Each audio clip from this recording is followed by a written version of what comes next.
Welcome to the Real Lost Boss podcast.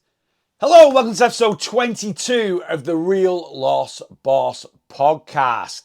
In this episode, I'm going to talk about why you need to ditch the FAD diets. Yes, over the years, the majority of us, when it comes to weight loss, we've used a FAD diet. And really, if I'm being honest with you, up until recently, maybe the last few years, it's been the only sort of known method to lose weight is by jumping on different trends, different things that celebrities are pushing. So what is a fad diet? What's a fad? A fad is something that comes and goes. It's popular for a short period of time and then it disappears. In terms of fad diets, like I've just said, the latest celebrity might, step out at an award ceremony, they've lost loads of weight and they talk about they've been doing the cabbage diet or the bone broth diet. And it becomes popular for a short period of time and then it disappears. And new diets come out all the time. Fad diets, though, also refer to another labelling.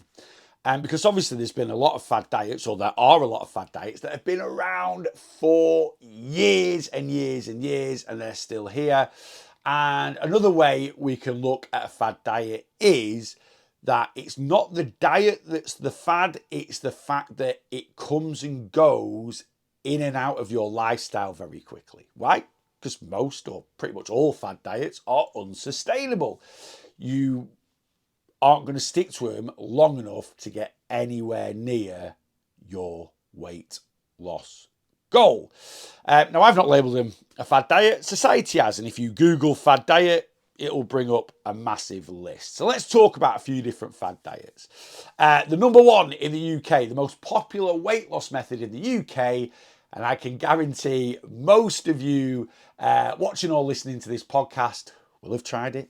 I've certainly been on it in the past, and that is the old Slimming World. And I'm going to be honest with you, out of all the fad diets that are out there, Slimming World isn't the worst by any means. So obviously a lot of fad diets are very, very unhealthy physically, very unhealthy mentally, and generally Slimming World is just unhealthy mentally. It's not actually unhealthy physically. People won't starve themselves on it, stupidly over restrict themselves in terms of food intake. The main issue with Slimming World in terms of its actual program is that sin terminology. It just creates so much guilt around eating because, even if you eat something within your sins, it's labeling it as a sin. It's the connotations. It's negative. You're doing bad. Thou shalt not sin. Unless you're on Slimming World and you can sin a little bit. Now, a lot of people that push Slimming World will go, it doesn't mean sin, S-I-N. It stands for synergy. I'm sorry, 20 odd years ago, it was spelled S-I-N. Then they changed it to S-Y-N, came up with this terminology, synergy, and that's what binds, your free foods, your healthy A's, your healthy B's, your speed foods. It sort of brings everything together. I've done a bit of content in the past, having a go at Slimming World.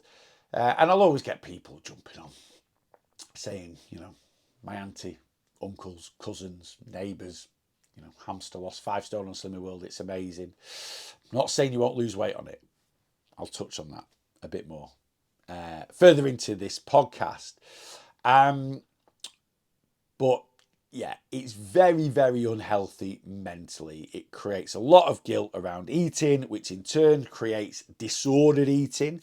I always call, issues around eating generally disordered eating. Do I mean an eating disorder? Yeah, but I think when you say eating disorder, people automatically just jump to anorexia, bulimia, things like that. And it's not. Disordered eating is when, your eating habits or patterns are just not normal for whatever reason. You might be sat there going, well, what is normal, Neil? But anyway, maybe that's for another podcast. So yeah, very, very disordered eating. I actually, out of all fad diets, Slimming World could be changed quite easily into a pretty decent weight loss method.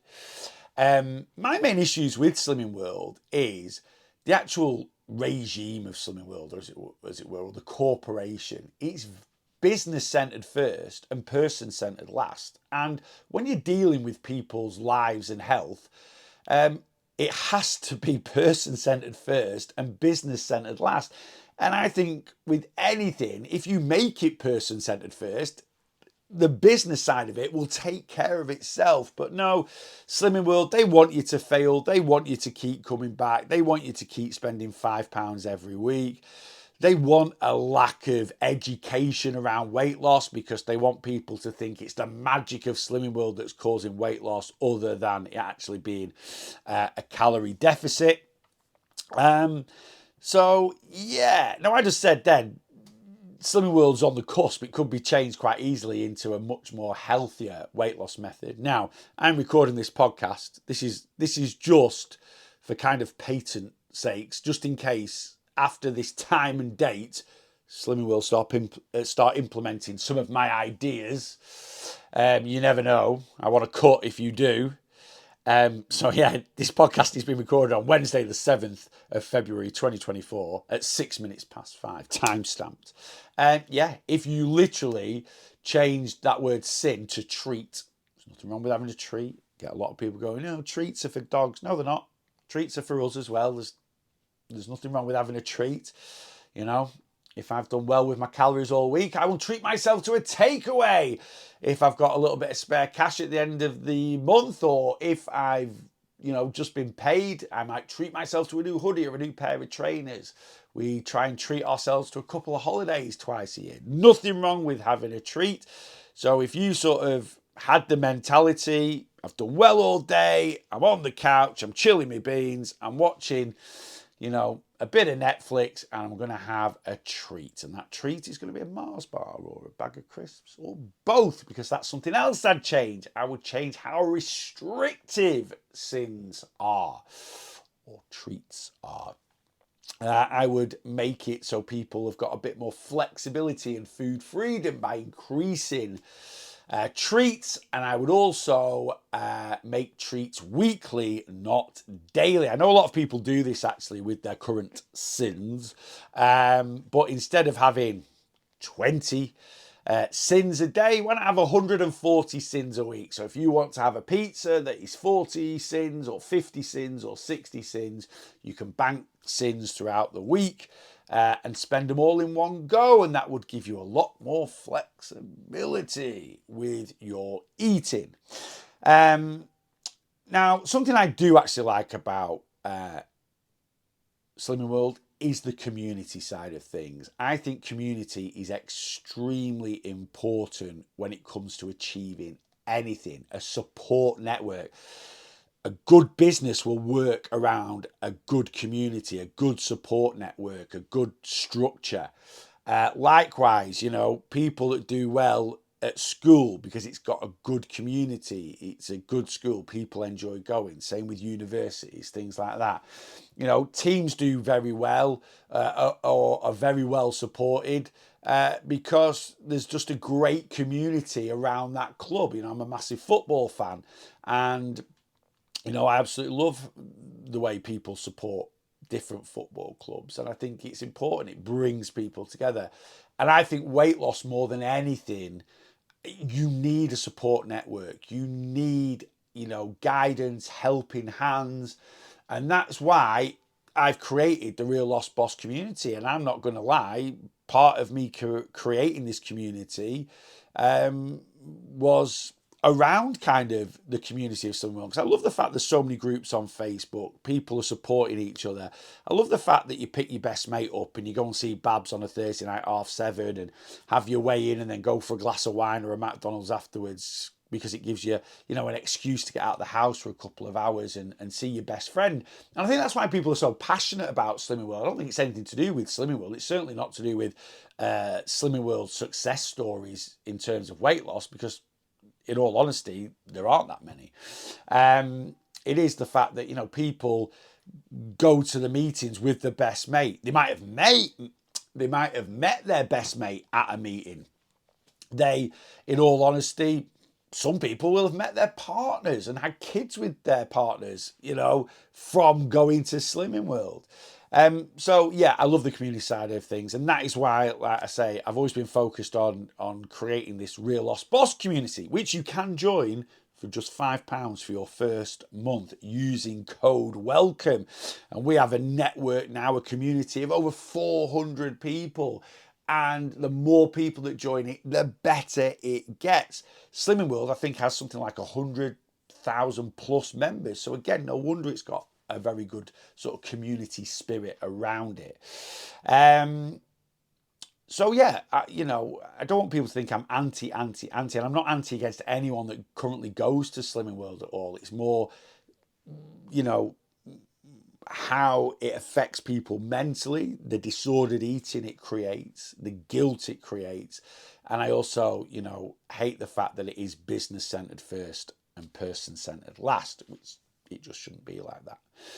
Other fad diets, keto, the ketogenic diet, very, very popular when I started my weight loss journey, was the Atkins diet. Carbs are the enemy. Carbs make you fat.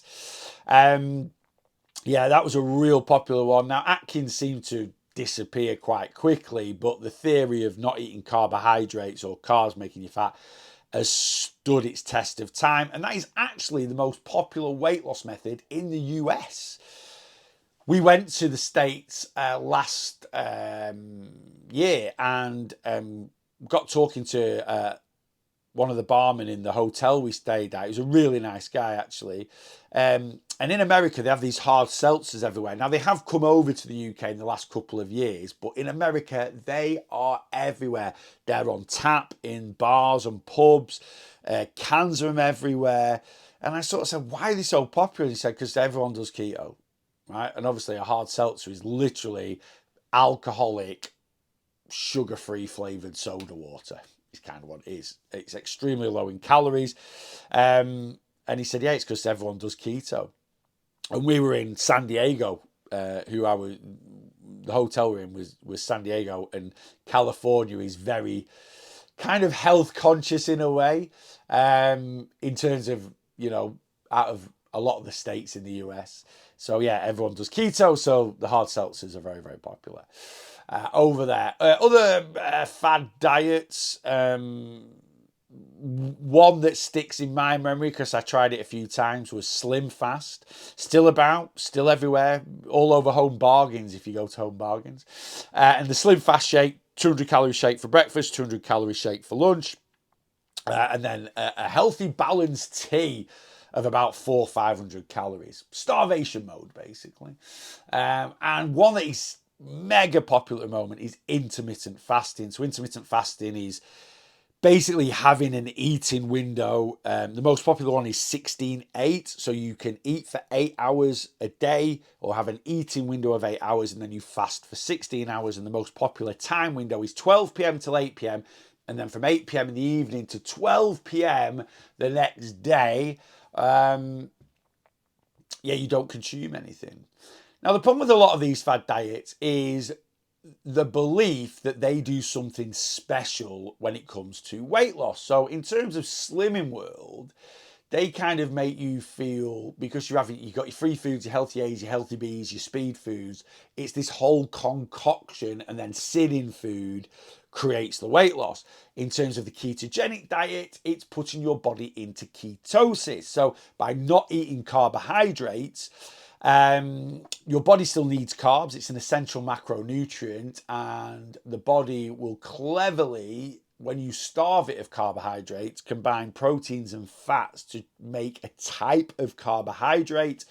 And that is called ketosis. And a lot of the ketogenic warriors will have you believe that then ramps up fat burning in the body. And because you're burning stupid amounts of fat, because you're not eating carbohydrates, you lose loads of weight. Intermittent fasting is very, very similar. They go down this premise of the first 4 hours of not eating, your blood sugars normalize. The next 4 hours, your insulin levels are sedated. You can't lose body fat when insulin is present, is what they have you believe. That's absolute nonsense. That is derived from the carbo-insulin model of the 70s. It's been debunked many a time, whether insulin is present in your body or not. If you are in a calorie deficit, you will consistently lose body fat. And then, yeah, again, when insulin's present, when insulin is sedated, that is when your body is then able to burn stupid amounts of fat and you lose loads of weight. This whole fat burning thing for weight loss is just bonkers. And I'll tell you how I like to, or an analogy I like to use to describe it. Fat burning and fat loss are two totally different things, where a lot of us assume that when I'm burning fat, I'm losing fat. You are not. Okay. So fat is an energy source of the body. Another energy source of the body is carbohydrates. Two energy sources. That's it. Carbs and fat. We burn fat 24 hours a day, 7 days a week, whether insulin is present in the body or not, whether you're eating carbs or not, it doesn't matter. You know, me sat here now recording this podcast, I am burning body fat. And yes, I've eaten carbs for my breakfast. I've eaten carbs for my lunch. I will be eating carbohydrates for my tea, and I will be having some carbs as a snack. I've eaten carbs throughout my weight loss journey. When I started my weight loss journey, I didn't think I was eating carbs, but I was being a bit stupid because I didn't realise that oats and rice, I thought they were grains, not carbs. They are grains, but grains are carbs. Again, I was eating fruits and veggies and I didn't realise those were carbohydrates, and they were. So anyway, I have talked about that in previous podcasts. But yeah, I've eaten carbs throughout my weight loss journey and I've lost 250 pounds. So there you go. And I'm not a special person. Don't think in your mind, well, yeah, that's because it works for you. No, it works for everybody. Fat loss is fat loss. Yes, we're all individuals, 7 billion people on the planet. We all have different fingertips, but basically human anatomy is human anatomy. So yeah, fat burning and fat loss. It's irrelevant how fast you burn fat. If you replace the energy you burn with the same amount of energy, right, your fat in your body does not change. Okay, so yeah, the analogy I like to use is so body fat is stored energy in the body. It's excess energy that we didn't need. We've consumed excess energy by consuming more calories than we burn. We didn't need it. The body doesn't get rid of it. It converts those excess calories into body fat to be used at a time when we're not getting enough energy. In this day and age, we get enough energy every single day, so that stored energy just sits in our body and we can add to it and add to it and add to it because, you know, I'm going to use the analogy of petrol in a car now. The difference between the human body and a petrol tank is a petrol tank is solid, and if you overfill a petrol tank, the petrol will splurt out and go all over the forecourt. Human body doesn't do that. We wish it did, but it doesn't. When you give it excess energy, we don't have a full tank. The body will just keep expanding and stretching out, and we kind of store fat evenly-ish, you know, in different areas. When we get to a point where fat storage is pretty much saturated in the body, that's when fat masses will then build up, and you'll get things like, you know, people that are very obese. I was very obese. I was 37 stone. I was morbidly obese. I was very lucky. I never had any lymphodemas or anything like that, but you can see people that have masses on the stomach or on their legs, and that is just basically, you know, a predominant area where they're storing fat. Anyway, think of your excess energy as petrol in your car's petrol tank, right? Now, if I drive my car at a constant 50 miles an hour or 60 miles an hour on the motorway, my car will do, for example, 40 miles per gallon, quite economical. If I'm razzing my car about, so I'm accelerating it, braking hard, accelerating, braking hard, I'm not just sat at this constant speed and I'm razzing around left, right and centre, my car might only do 25 miles to the gallon. So I'm burning petrol or body fat a lot quicker than when I'm just sat there cruising away on the motorway. At the start of the day, I have 60 pounds worth of petrol in my car. I drive about for 8 hours and I use £60 worth of petrol. But before I come home, I go to the petrol station and put £60 back in. So when I come home, I have exactly the same energy stored in my car as what I started with. Now, I razz around all the time in my car, accelerating, braking. Instead of me burning £60 worth of fuel in 8 hours, I might burn it in 4. But if I then go to the petrol station and put £60 back in that I started with and drive my car home, I'm going to have exactly the same stored energy as what I started with.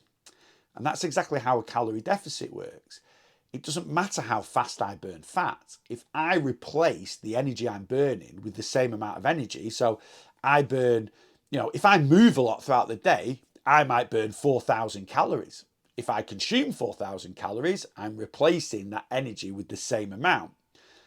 Likewise, I might not move much throughout the day and I might only burn 2,000 calories.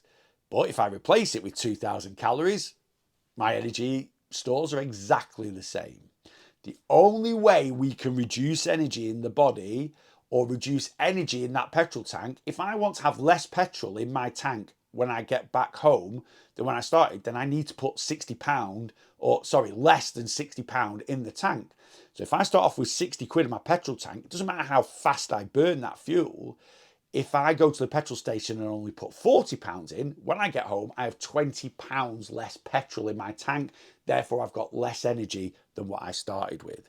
So in the human body, if I burn 4,000 calories in a day and I eat 3,000 calories in a day, I am going to have 1,000 calories less of stored energy in my body. I then need to do that consistently over time to keep chipping away. Right, so it's irrelevant how fast you burn. Fat burning, when people on social media do this fat burning exercise for weight loss, nonsense, absolute nonsense. So why do, the ketogenic diet, how do you lose weight in a ketogenic diet? Because it puts you into a calorie deficit.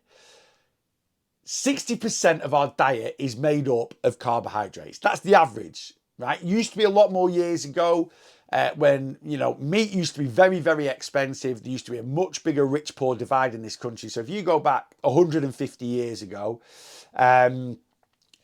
people ate more carbs because they were cheaper. Why things like Yorkshire puddings were invented. People couldn't afford a lot of meat. So because they couldn't afford a lot of meat, they wanted something to bulk their meals out, and they could afford a bit of flour and a bit of eggs and a bit of milk or whatever, and they'd make a Yorkshire pudding to go with that meat. So probably 150 years ago, 80-90% of most people's diets were probably made up of carbohydrates. No weight issues then. So 100 years ago, no one had a weight issue and we consumed a lot more carbs than today, yet carbs is the reason why we're overweight. Doesn't work, does it? In this day and age, food is cheaper, it's more accessible. That's just increases of technology. So we do consume more proteins and fats nowadays, but we do consume more proteins and fats, but we still consume 50 to 60% on average. Our diet's made up of carbohydrates. So if I cut carbohydrates out of my diet, I'm literally halving my calorie intake. Now, don't get me wrong. You are going to replace some of those calories, the carb calories you're not eating, with some extra protein and fat, but not a lot. Not a lot at all. Why? Because protein certainly is very, very satiating. Fat actually, unless it's with carbs, isn't that appealing. Eating a block of butter isn't that nice. Add a bit of butter to a pan of new potatoes, absolutely delicious. So, if you eat 3,000 calories a day and you go on a ketogenic diet, there's a very good chance you're going to be eating 1,600 calories a day. And guess what that's going to do for most people? Put them into a calorie deficit. Likewise, intermittent fasting. Intermittent fasting, it's not the fact that you are intermittently fasting or there's not something specially triggered in your body from having these eating windows and starving yourself for 16 hours a day. Basically, if you did a 16-8 intermittent fast and you only ate between 12 p.m. and 8 p.m., you're not going to eat breakfast and you're not going to eat late at night time. And a lot of people that have a weight issue tend to overeat at night time and tend to eat breakfast.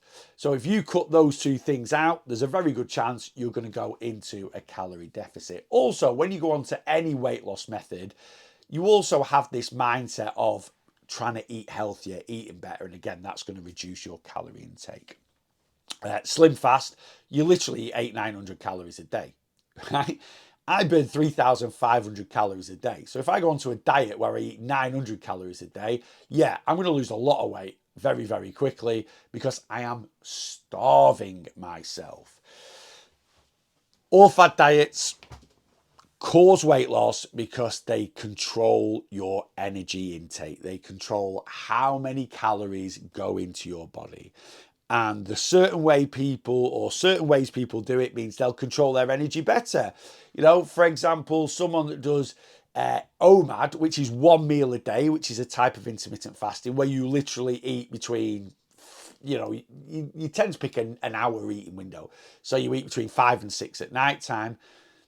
Of course, that person's going to consume less calories that give themselves a 4-hour eating window or an 8-hour eating window. Likewise, with the ketogenic diet, some people will consume more fats than others, which means, fat is calorific, whereas healthy fat or an unhealthy fat, some people might find fat quite palatable without carbohydrates. So again, they're going to lose less weight because the calorie deficit is going to be smaller than someone that doesn't eat much cheese, doesn't eat much butter, things like that. Why, when you do something like ketogenic diet, can you drop weight very, very quickly? Well, it's the same as why you drop weight very, very quickly when you do something like Slim Fast. It's just very restrictive. Also, with the ketogenic diet, you will drop stupid amounts of water weight. Yes, it's still weight loss, you're still lighter. Basically, carbohydrates, when they're stored in your body, they are stored as when you store carbohydrates in your body, it's stored as what's called glycogen, and 1 gram of glycogen stores 4 grams of water. If you don't consume any any carbohydrates, you don't have any glycogen stored in your body, and that means you don't have much water retained in your cells. So first week, 2-3 weeks of the ketogenic diet, you will see masses of weight loss. As soon as you start eating properly again, it will fly back on, and that's very common for a lot of fad diets. So that is a common trend between all fad diets, and it has to be a common trend between all fad diets, that the only way you lose weight is through being put into a calorie deficit. Why? Because that is the only way we lose body fat. It is the only way we lose body fat, by consuming less energy than we burn. That is how we lose body fat, and all these fad diets do is give you a restriction. And you can go through any of them. Things like the Cambridge plan, that's another one that's quite popular in the UK. Again, it's a shake or a bar for breakfast, shake or bar for lunch, and a 400 calorie tea. Very similar to the Slim Fast Shake thing. Right? Again, you're eating 800 calories a day. Of course you're going to lose weight. It's massive reduction in calories. What other crazy fad diets? Oh, there's loads. There's the 5-2. There's Exanti.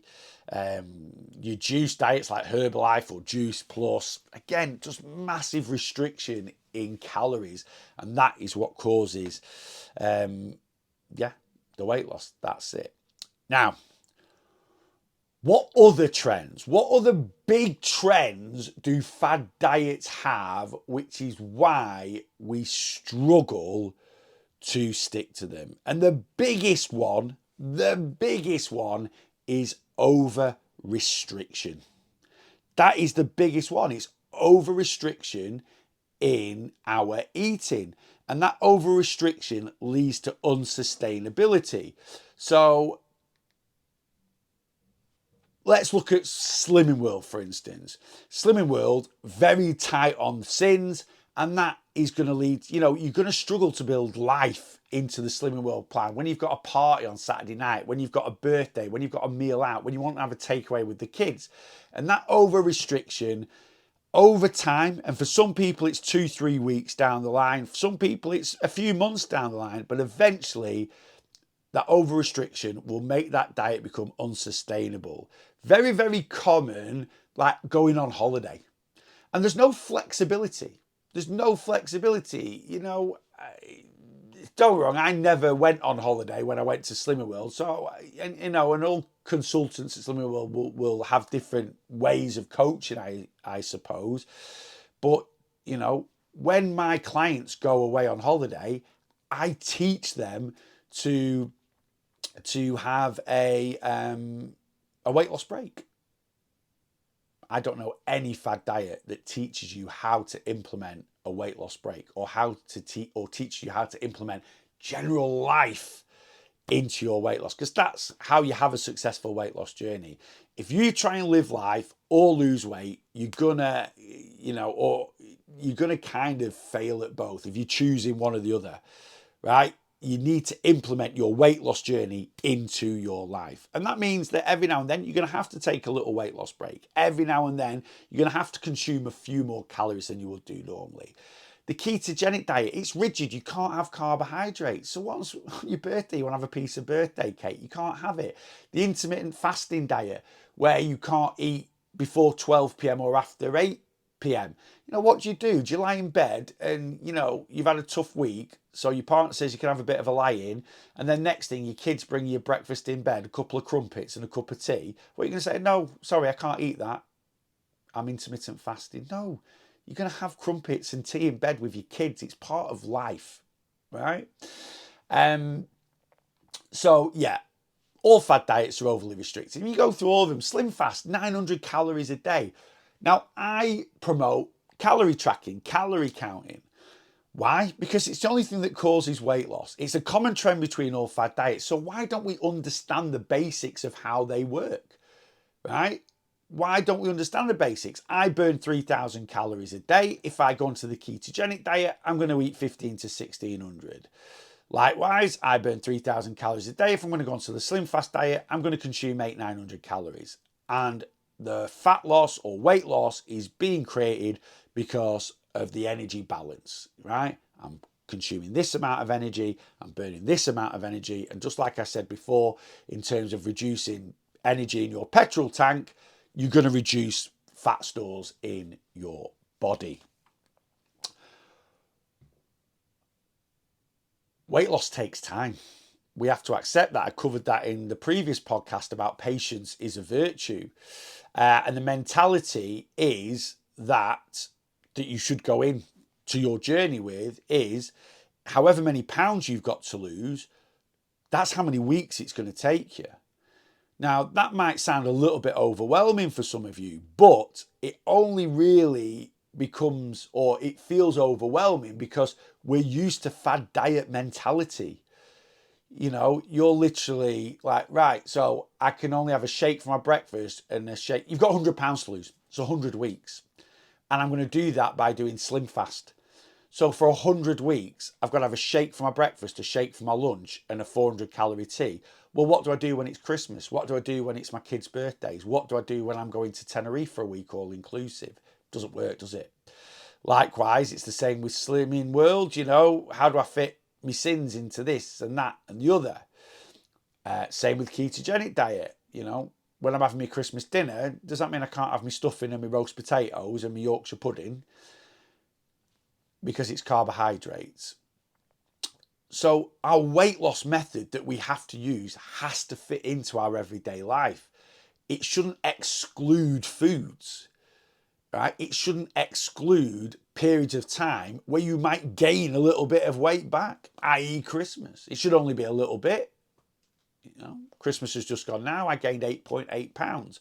4 weeks after Christmas, I'm 12 pounds down. So just fully enjoying Christmas for a week, 10 days, put a little pause on my journey for a couple of weeks. That's it, right? And that's because I can build Christmas into my life and into my weight loss journey. Other trends of fad diets is, I've touched on the over-restriction thing. Another very common trend, and again, this massively affects us with our weight loss journey, is it singles out something to be very negative, or it creates a very negative mindset or an unhealthy relationship with a certain part of our life or a certain part of food. Again, Slimming World, sins. Whenever you eat something that's sinned, even if you do Slimming World for 3 months after that, a big thing my clients struggle with is eliminating Slimming World mentality from their mindset. Because although I'm teaching them, look, you burn 14,000 calories in a week, we're going to eat this many a day on average, we're going to bank this many Monday to Friday, and then on Saturday night, you can go and eat a slap up pizza. And I had a client on Saturday night message me, how do I get rid of the guilt of eating a takeaway? And that is derived from Slimming World.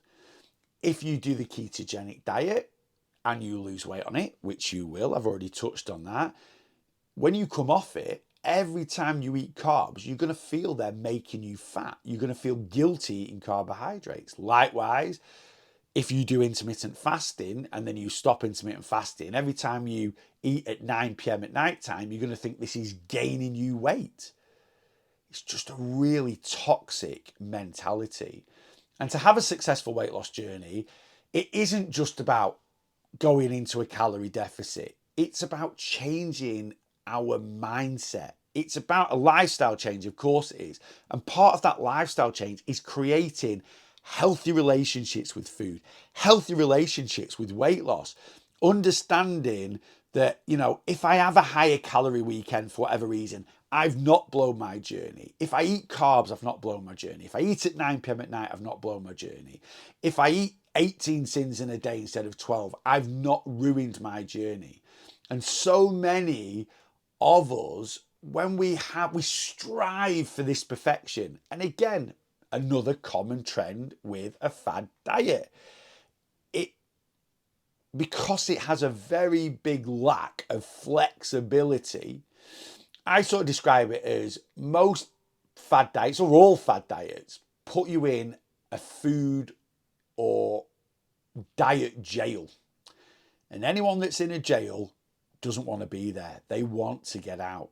And eventually, like I say, whether it's after 2 weeks of Slimming World, a month of keto, 2 months of intermittent fasting, you will want to break out of that jail.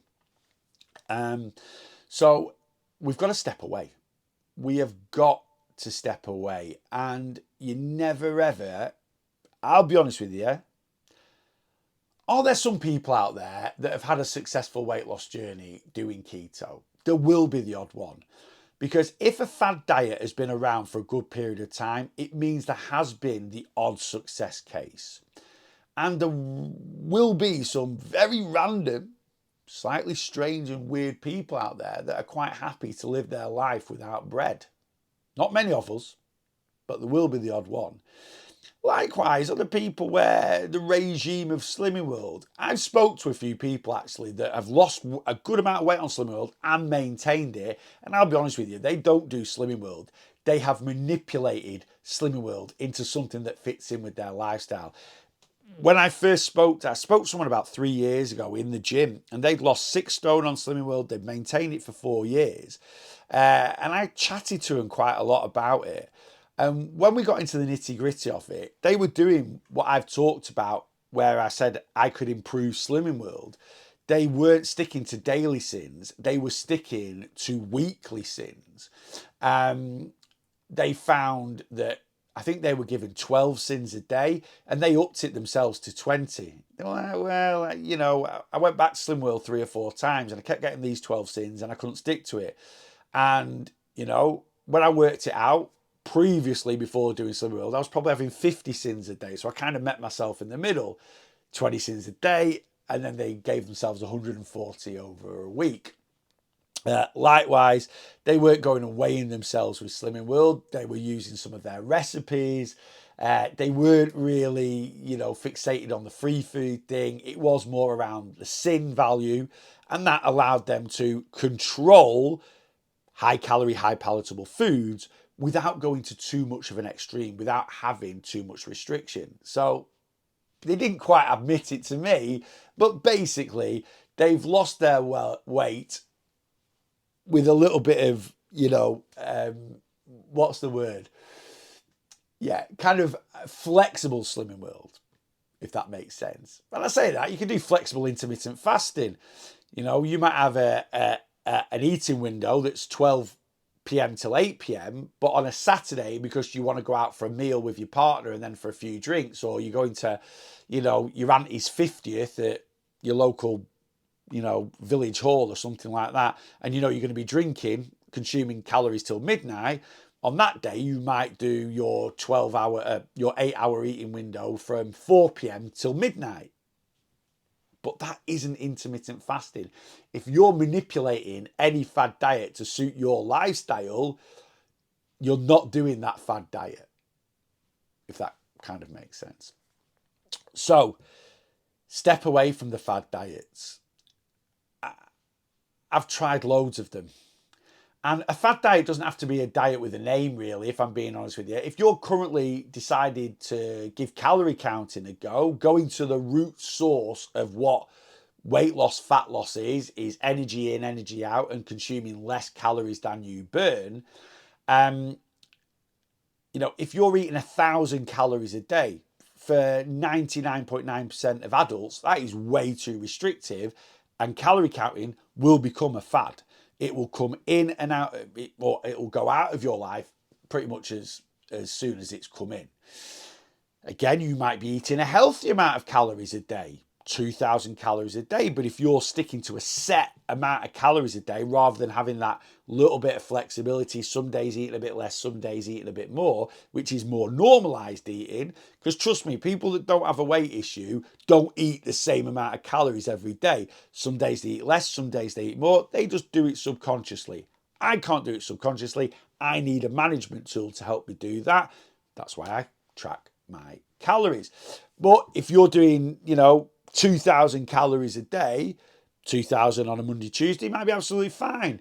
2,000 on a Saturday, again, where you've got your auntie's 50th, probably ain't going to touch the sides. So save some during the week, spend them at the weekend. But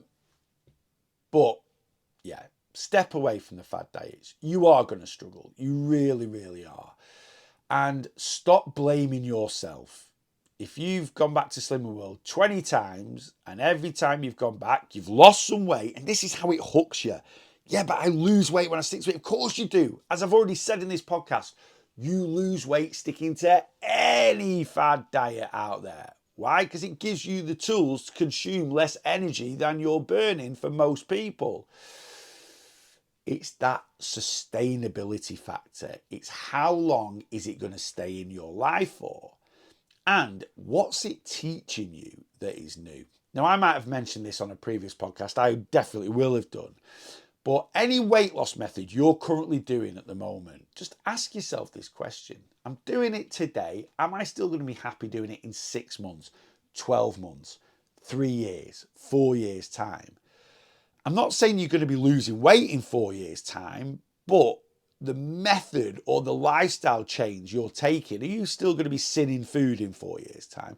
Are you still going to be not eating bread in 4 years' time? Are you still going to be not eating breakfast in 4 years' time if you fancy it the odd day? The answer is probably going to be no. Whereas the method I took when it came to my weight loss journey that I started 10 years ago, you know, I gave myself a little bit of flexibility. Most of the time, I eat healthy, I control my calories, but I allow myself a takeaway here and there. You know, I increase my movement. I worked on increasing my movement 10 years ago. I still work on having a good level of daily movement every day now. Majority of my diet 10 years ago was healthy and nutritious. The majority of my diet now is healthy and nutritious. 10 years ago, I had a couple of treats a week, 2, maybe 3 treats a week. I have 2, maybe 3 treats a week now.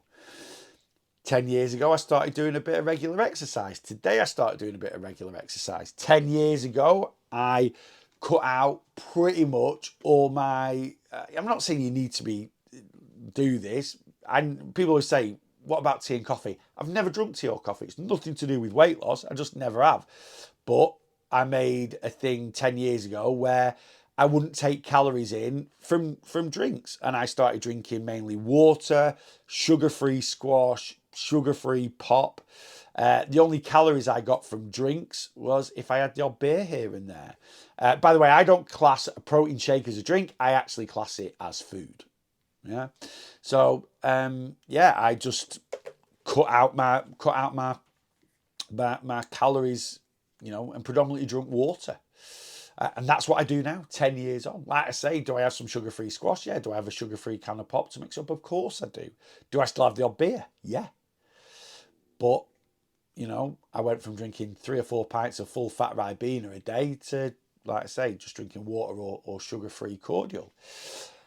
What else did I put into my lifestyle 10 years ago? High protein diet. That's what I do now. High fiber diet. That's what I concentrate on now. And not 10 years ago, but 8 years ago, February. I did start in February 2016. 8 years ago is when I first discovered MyFitnessPal. I don't use that anymore. I use NutriCheck. It's the best calorie counting app out there. But I started tracking my calories 8 years ago, and I still do it now because it just keeps me in control. And the more you do it, the easier it gets. And why am I not going to do something that I find easy, that takes less than 5 minutes a day, that's going to keep me in control of my eating? So, you've got to ditch the fad diet. Bin them off, erase them, restart, reset the mind. And anything you're currently doing now that you're finding a chore that's overly restrictive, and deep down you're not going to be doing it in 3 months, 6 months, 9 months, 10 months, it's a fad. So stop doing it. Start losing weight in a healthy, sustainable fashion, and that is going to give you a much greater chance of success. Of course, if you want help, you know what I do. I'm an online weight loss coach. Come and work with me and I will guide you to lose weight in the most healthiest and sustainable way there is. As I talked about before, community side of things, I have a community that you can just subscribe to. You don't need to come onto my one-to-one plan, but you can come and get involved in my community. It is just £5 for your first month. So chuck a fiver in, come and have a go and see, honestly, what you are genuinely missing out on by not being in the Boss Your Weight Loss community. I'll put all the links in the description. As always, guys, if you could give this a like and subscribe, that would just be amazing if you don't already. Any comments, get them in. Any questions, I'll do my very best to answer them. As always, I hope you found this podcast a help. And until next time, make sure you boss your weight loss.